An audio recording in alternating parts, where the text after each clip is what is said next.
My name is Kieran Miller, and I'm here speaking with. Sophia, last name Beverly. Okay, Sophia, do I have permission to record this interview? Yes, ma'am. Okay, can you please spell your name as you would like it to appear? Sophia, Sophia. Last name Beverly, Beverly. Okay, thank you. So tell me a little bit about yourself. Okay. Basically, I was born and raised in Jackson, Mississippi. Single parent home. Mom had 3 kids. I would say she didn't work. She had jobs sometimes, but for the most part, she was unemployed. But she was basically like a stay-at-home mom. Cooked every day, clean, made sure we basically had everything that we need. And with me saying that, I grew up in Maple Street Apartments, known as the Projects. Bad area. Seen a lot, heard a lot. I could go on and on and on, but it's just, part of my upbringing. Taught me a lot. And like I said, for the most part, my mom, I think she did a great job being a single mom, but she also had help from my middle sister. Her dad was more so the provider. Even though, he was a married man, but he made sure he took care of his child, which is my middle sister, and me and my other sister. So he took care of 3 kids, basically, one was his, one wasn't his. So he made it happen for us. So I'm forever grateful and thankful for him, for sure. I know. Yes. How would you describe a typical day in your childhood? Typical day, I would say it was normal. We get up every morning, like if it was on school day, get up, brush our teeth, got ready, got prepared for school, went off to school. Like I said, my mom was a stay-at-home mom, so she was at home all the time. So we'll go off to school, get our education, come back home, meal was cooked. Never wanted for a meal. Like I said, she made sure we was taken care of by any means necessary. Later on, I would probably say at night, we had a little family time because it was just us 3. My mama, she was very protective as well. We were sheltered, I would say. Even though growing up in the projects, she tried to prevent us from seeing a lot. Sometimes, it worked, sometimes it didn't. But at the time, when you're young, you're not understanding. Like, we couldn't go outside and play in the front. We had to play in the back of the apartment complex. So it basically wasn't nothing but a, clothesline. So that's all we seen was a clothesline and a creek. In the front, you had all kind of stuff going on. You had drugs being sold, fights, you name it. I basically seen it all. So I didn't think at the time that she was trying to protect us, and I won't say hide us from what was going on, just didn't want us to be exposed to it. And once I got older, I started realizing, okay, I see what Mama was doing. Mama didn't want us to get out there and see all this that was going on. Like I said, drug being sold, fights, other kids outside playing, and the list go on and on and on. So, yeah, that was more like a typical day for us, growing up in Maple Street Apartments. Okay. I heard you say that your mom cooked every day. What would you call as one of your favorite meals? Well, I would consider one of my favorites. My mom, she was the type, like, we wasn't exposed to Krispy Kreme. She made our donuts. Yes. Pizza Hut, we know nothing about Pizza Hut. She made our pizzas. I could go from her doing like peanut brittlers. She made that all that from scratch. So a lot of stuff that we got exposed to once we got older, we didn't know nothing about that because, like I said, Mama cooked pizza. Well, we all pitch in and help make homemade pizza. Popcorn, she would make our own popcorn. Popcorn in a popcorn bag. No, ma'am. Put them on the stove, put them little kernels on there, hit that grease up, and let them pop. So I would say my favorite dish would be At the time, I guess, you know, chicken, because definitely cook some chicken every other day. So, you know, in a black household, chicken is a go-to dish. So, yeah, I would say chicken. Okay. Can you share some memories of your childhood that stand out above Ooh. others? Yeah, I would say some memories from my childhood that stand out.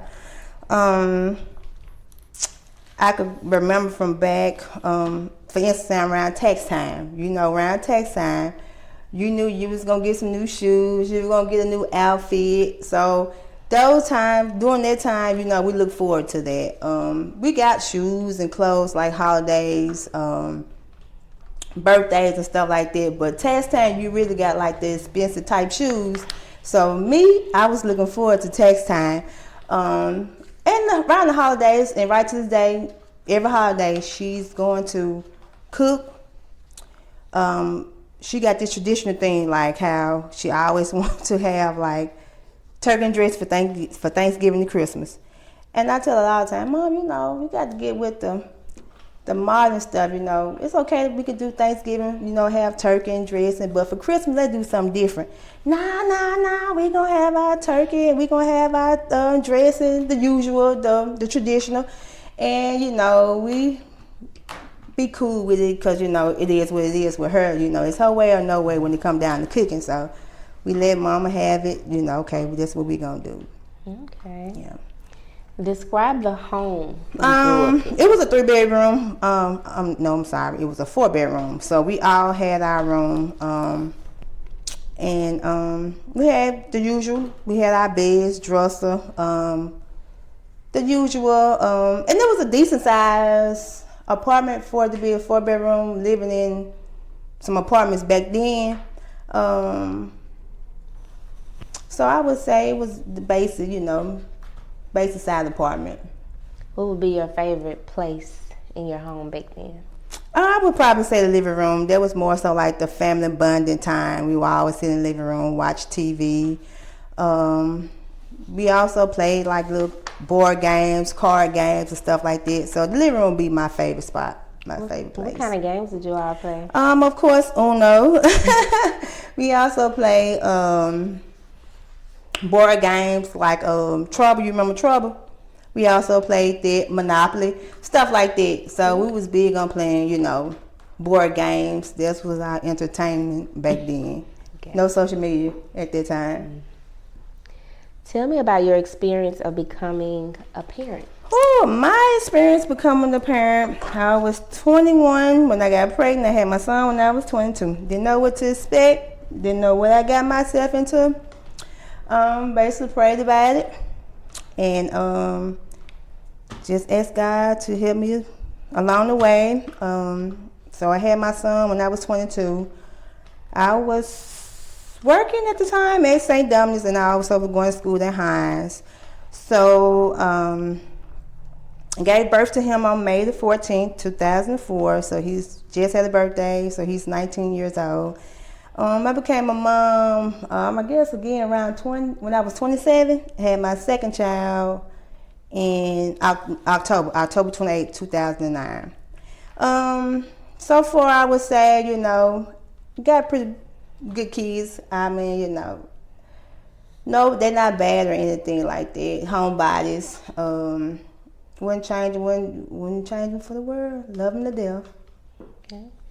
How do they get along? They get along real good. I love their relationship. My son is the oldest, so of course, you know, he's the protector.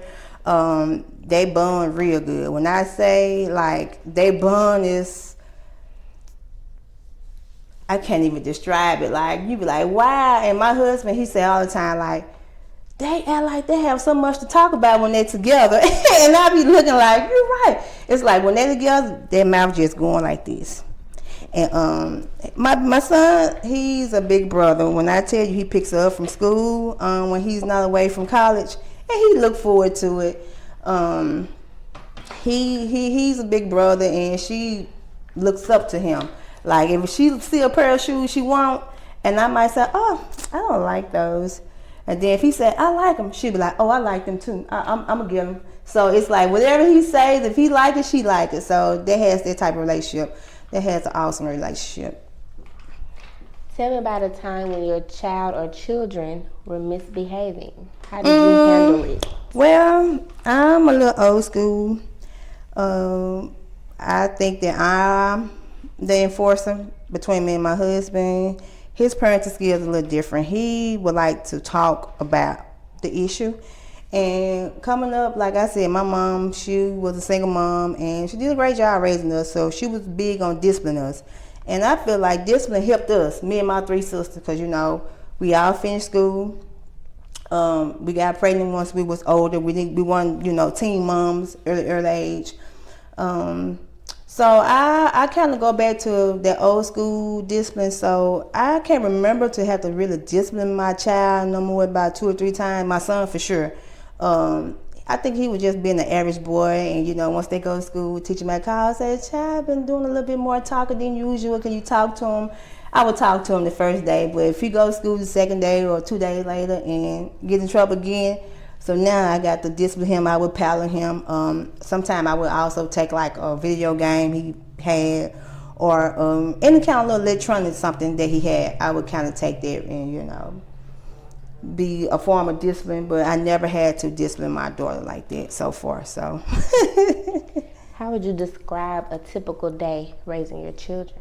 I would describe a typical day raising my kids. Since they're getting older now, I could tell that they're becoming young teenagers, and it gets a little challenging at times where, you know, you used to saying like, "Hey, go do this," and then you can walk away and come back, and they hadn't did it. So you be like, "Did you not hear me when I asked you to do this?" And once I realized it, you know, I tell them, "Baby, listen, can you go ahead and do what Mama say?" You know, and they'll get on up. So I guess at this age that they are now, it's a little bit. It gets, I ain't gonna say it gets better, but it's a little bit more easier now, you know, cause they mind. So I would say it gets a little easier as they get older, to me, my opinion.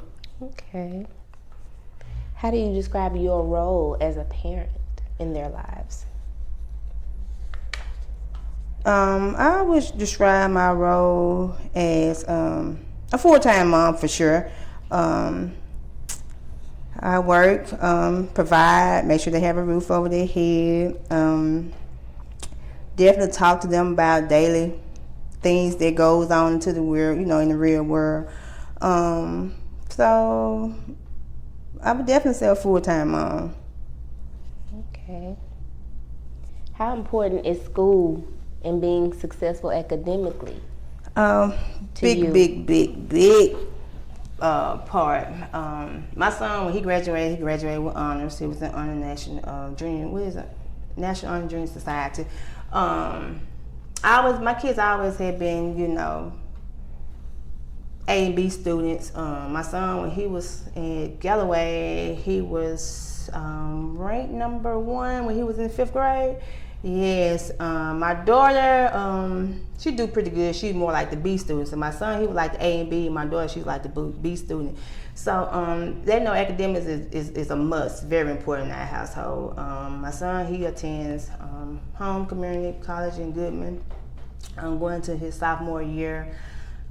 So yes, education is a must. So, you know, they know we always stress that. We tell them, you know, how important education is. So, and they the A and B students, so they do pretty good so far. So good. Okay. Who's your support system with raising your children? Support system: my mom, my sister, my husband, my mother-in-law at the time when she was living.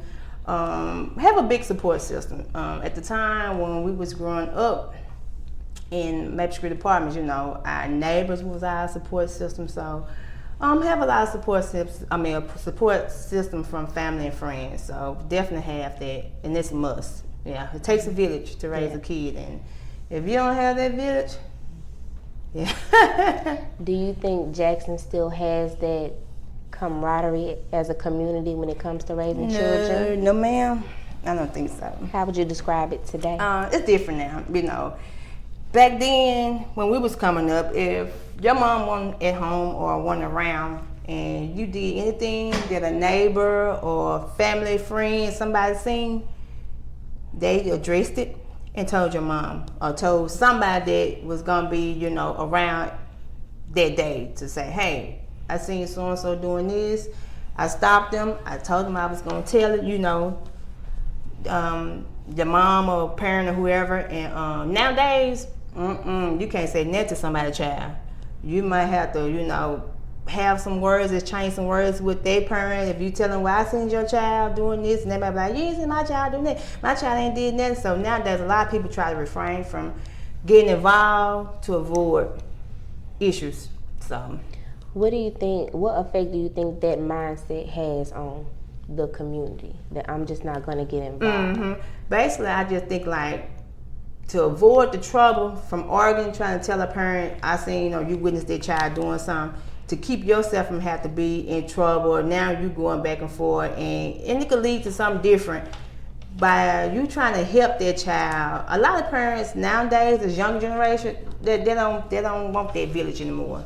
You can't tell their child nothing. That's why their kids are in the situation that they be in most of the time, because nobody disciplining them, nobody chastising them, no one's there to stop or prevent them, because, you know, the community and the village is not there like how it used to be. So, okay, that's good stuff. Can you paint a picture of the neighborhood you live in now? My neighborhood, I still live in Jackson, but I stay in North Jackson, off of Old Canyon Road. Quiet neighborhood, actually mixed. My street, I do have like older people on there right now. I think my kids and the kids across the street, I think I maybe have like, I stay in the cul-de-sac, so it's probably like 8 houses. So out of 8 houses, it's just only like 3 houses that has kids there. And they about the same age, but it's pretty much quiet. My kids, they have no idea what my upbringing was. They have an idea what my upbringing was, but they haven't experienced it. So it's totally different from them when they was growing up. So yeah, they have a different experience from my upbringing for sure. Okay. How do you feel about this neighborhood? How do I feel about this community? Well, for me, I feel like it molded me to be who I am today, because I grew up over here in this area in Georgetown. I knew once I left, I had no plans on coming back. You know, it's just me. I wanted to better myself even more, because I just wanted to do something different and kind of basically like say, hey, you know, I got an opportunity to change what my life is going to be. So, you know, got myself a job, you know, moved around till I found somewhere that, you know, I felt like, you know, fit me best, paid me a decent amount of money to be able to stay where I'm at now. So, yeah. So what financial challenges have you faced with raising children, if any? A while back, the financial challenge that I probably had faced, it's like I said, it's been a while. Not recent, I would probably say, maybe when I was like in my 20s. I was job hopping. So when you job hop, you know, you're not getting a steady income coming in, because, you know, when you're young, you have that I don't care, that nonchalant attitude. So I was basically like hopping from job to job. So I would say they kind of like put me some days or some months in a financial bind. But I always had that support system where, you know, I was still able to do things and get bills paid with no problem. So, but lately, thank the Lord, you know, I hadn't had any, knock on wood, financial problems. So, I just want to say just thank you to the big man above. So, yeah. But back in the days, yeah, it was kind of tough, rough back then. What are some other ways you've adapted to changes or opportunities you've encountered as you raise your children? I kind of surround myself and my kids in positive areas around positive people.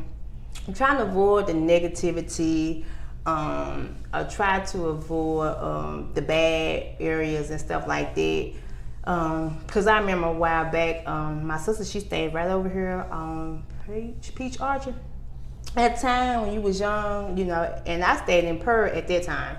I would come to Jackson every day. Come to Jackson because I knew it was gonna be some action. I was gonna either see a fight, see somebody arguing. It was gonna be something. So believe it or not, I would leave Pearl to come to Jackson to see some action, because I knew it was gonna be something going on. But as I got older, they said, when you know better, you do better. And so I had to kind of like, not saying stop coming, but she eventually moved from over here in this area. And so after that, you start growing and you start changing and you start realizing like, wow, why would we go over there every day to just get action where, it's other things we could have been doing, or we basically, it's just crazy thinking about it now. Like, why would we go over here, in the area where it was going to be some action, and leave an area where, we didn't have any action. So it was just thinking about it now, I don't know why. So like I said, as time goes by, once you know better, you do better. So I definitely, removed me and my kids from that type of environment and situation. So we found other things to do, positive, movies, if that never just bowling, things of that nature, stuff like that. Okay. So how do you think the neighborhood you live in now affects your ability to raise your children? I don't think the neighborhood I stay in affects my ability to raise my kids, because like I said earlier, quiet neighborhood. My kids, they at the age where they teenagers, they be to themselves homebodies, and like I said, they basically like good kids, so I never had no problem. My son, even though he's 19, he's like a person that like to be to himself. He has a few selected friends, and they just, I would say it hasn't affected us, It just kind of motivate my kids and keep them from being around kids that, is out here spazzing out. And they love it. And I ask them all the time, y'all gonna sit in the house today? Y'all not gonna go out? We okay. And they might go outside, sit on the porch. They might go in the backyard. My daughter actually just started going outside, I would say probably a week ago. And we've been over there where we stand at now for 3 years. Yeah. So they actually love the inside, and I'm cool with it. So yeah, that means she's comfortable. That's good. What are your hopes for the children in your community? My hope is, I would say my hope for the children in my community.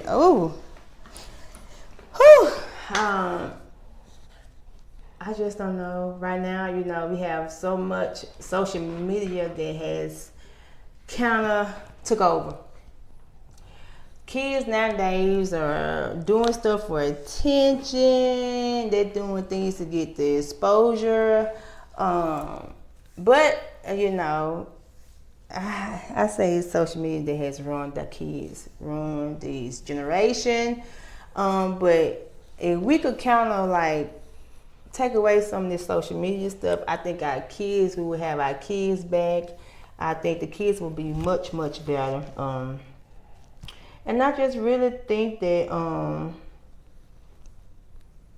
they will value family, value friends, value themselves. Kids nowadays, they don't have no morals, they don't have no respect. It's like, it's crazy. Like, it's you be like, wow, like what's wrong with these kids? But hey, I really think that it's the social media. So I believe if social media will disappear off this face of earth, I think our kids would be a whole lot better. I think we could be able to, take that ownership back of our kids, get our kids to where they need to be. Young kids, they're looking for something, they're striving to be the best. A lot of kids nowadays, you can ask them, what you want to be when you grow up? Like, they don't have, I'm not saying they don't have something to look for. It's like dressing up, putting lashes on, dreading their hair out. That's what they look forward to. Simple stuff like that, and not long-term goals. So I think if we could get rid of that social media, we could be able to, get the kids back where we want them to be at. Okay. How do you predict that parents will be raising children in future generations? I would hope that the parents would go back to the old school generation. But, some people don't kind of go by that anymore. They with this new modern day stuff. If we could go back to the old school generation where you got a village to help raise the kids, I think the community and everything would be such a good place, a better place. So, can you describe a little more what you mean by old school? What does that look like? That's that village, back then you had your big mama, big papa, you had that matriarch, that patriarch of the family. Once those people leave, deceased, transition to another life, it's like the family fall apart, family splits up, family don't get together no more, no family reunions, stuff of that nature. So that right there, I would say, kind of like has a big impact on a lot of stuff. Because, Big Mama was their glue to the family. So once their glue is gone, it's like the family is just in an uproar. Everybody want to fight. Everybody talking about people. And the list go on and on and on. What role do you think you could take in your family to kind of carry the torch of Big Mama? Or I kind of, sort of, has that role now, believe it or not. I'm the baby of the family, but I have an older sister. I have two older sisters, and everything got to be ran by me. Like they call me. Like if they got a problem, they calling me. And more so, my husband say all the time. He was like, "Well, you that." I forgot how he described it. I was like, "Yeah." I said, "Believe it or not," he said, "People look up to you, whether you believe it or realize it or not." And I'm like, "You think so?" Because like my little niece and them, they'll call me before they call their mom. Like if they got an issue or got a problem or want to know something simple, T, got a question for you. What about this? Or how y'all should do this? Any little thing, they're calling me. And so I think I kind of sort of have that role right now. And I'm a type of person, I will take on that responsibility, make things happen. I am the go-to person in my family, so. It's a big role to yeah, fill. it's a big role. Mm-hmm. So, it's an honor. And I was just telling my husband that, I said, believe it or not, I wear many hats in the family, And he was like, well, yeah, you do. And my sister said the same thing. And she's the oldest. So I was like, you think you'll be doing this? But okay, so. Is there anything you'd like to add that I hadn't asked about yet?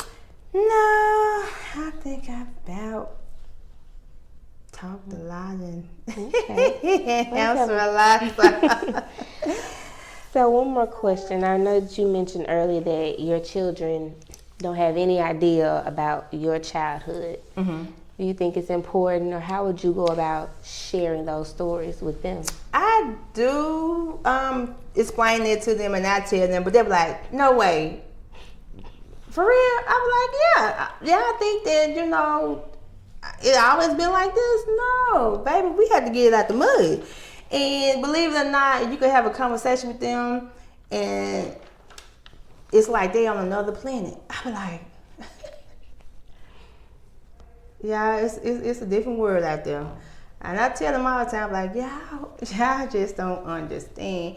And I try to explain to them, and I try to inform them on it. And they know, but in their head, I guess they figure like they can't imagine it, or they can't see the way we was brought up, like me and family members, like cousins and other stuff. We were like, we'll tell them in a minute, yeah, we had to do this is what we did, or we couldn't do this. Like prime example, I get home one day, kitchen wasn't clean, bathroom wasn't clean. I just got out of work. I was tired and walked in that house and it wasn't clean. And I told them, I said, listen, baby, in my mama's house, you couldn't go to sleep with a dirty kitchen. You could not go to sleep with a dirty bathroom. Fall asleep and she gonna wake you up. And I say, what y'all doing was a no in my mom's house. She did not tolerate that at all. We was cleaning 24/7. Do you hear me? My mom smoked cigarettes. And like I said, we grew up in the projects. Our walls, I can't remember them never ever come and paint our walls. But if you walked in our house, our walls were snow white. We wiped them, baby, at least 3 times a week. Faithfully, him. And I was explaining it to them. I was like, so y'all don't even understand the upbringing that we went through. I said, these baseboards. I said, oh, that was Snow White. Didn't see a little smirk, no nothing, no nothing on these white baseboards. I said, we cleaned them 3 times a week. I said, so y'all don't understand. And I try to explain to them, and they know, but these kids nowadays, they don't have a clue. That's all I got to say. They just don't have a clue. Okay. So I heard you speak on cleanliness and how your mom had you guys cleaning. What other family traditions have been passed down to you that you may pass down to your children? Okay. I definitely work ethic. Even though my mom, like I said, I can't remember my mom working. I think the last job she had when I was about 9 or 10. Yeah. And definitely work ethic, you know, me and their dad, which is my husband, we get up every morning. You know, I have a 7 to 3:30. He has an 8 to 5 job. We get up, we go work, grind. Definitely work ethic. I would also say, definitely, you know, cleanings, I stay on them about that. Being a person that always help others, you know, we always big on that. Like I was telling you about how I'm that go-to person in my family for my nieces, my sister, anybody. And I tell them that, you know, it's okay to, you know, help other people out, you know. Just always give back and stuff like that. Okay. So I heard you mention earlier that your mom would cook for Thanksgiving and Christmas.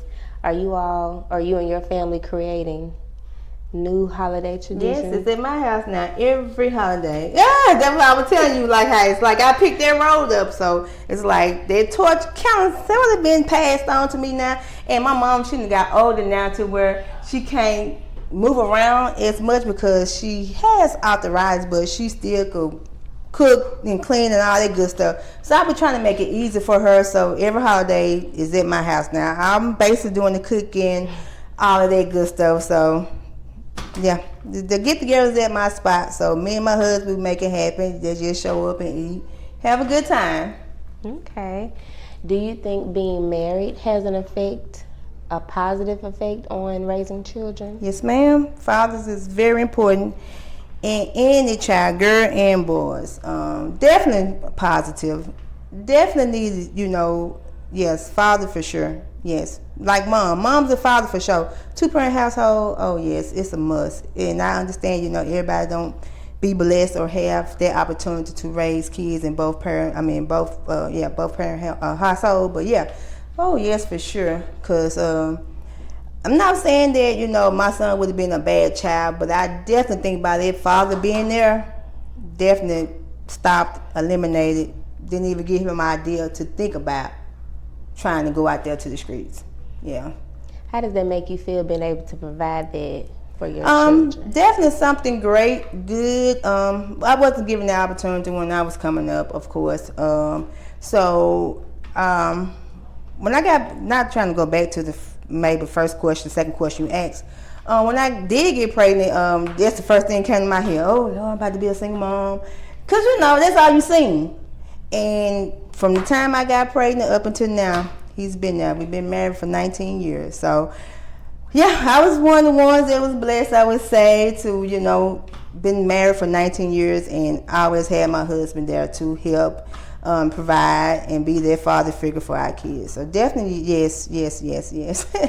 Great. Well, I appreciate you taking the time, Miss Sophia. Okay. And that concludes our interview. All right, thank you. You gotta take that 34 minutes.